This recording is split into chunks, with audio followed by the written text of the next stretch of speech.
மேஷ ராசி. ஸோ மேஷ ராசி ரொம்ப கூர்ந்து கவனிங்க. முதல் ரவுண்டு, 2வது second round R 3rd round.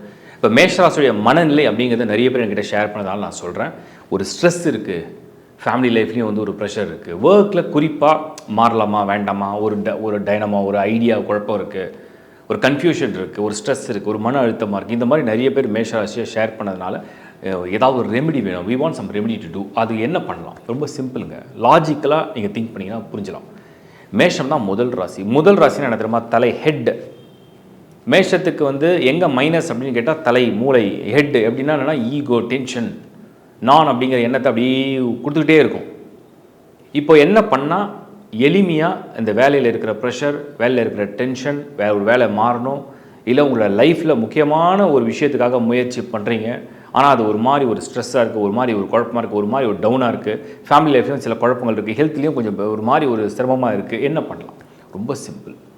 முதல்ல உங்களுக்கு கடவுள் நம்பிக்கை அப்படின்னு முழுமையாக மனதார இருந்ததுன்னா முருகன் உங்களுடைய ஒரு நிவர்த்தி செய்யக்கூடிய ஒரு தெய்வம்.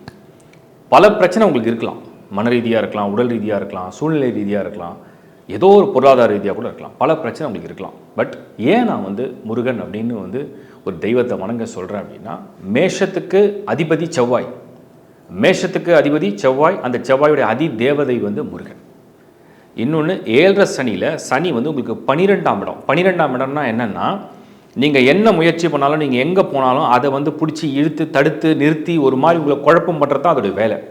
ஸோ அதுலேருந்து தப்பிக்கணும் அப்படின்னா அது எந்த வீட்டில் இருக்குதுன்னு பார்த்தீங்கன்னா மீனமில் தான் சனி இருக்கார். மீனம்ங்கிறது ஒரு ஜலம், அதாவது வாட்டர் சைன், நீர்நிலை. அப்போ உங்களுக்கு அறுபடை வீடுகளில் திருச்செந்தூர் முருகனை நீங்கள் மனதார வேண்டி வணங்கி உங்களுடைய தலை இருக்கு இல்லையா, அந்த கோயிலுக்கு போகிற வாய்ப்பு கிடச்சதுன்னா அங்கே போய் உங்கள் தலையை அந்த கொடிமரத்தாண்ட விழுந்து நமஸ்கரித்து அந்த உங்கள் தலை வந்து அந்த தரையில் படட்டும்.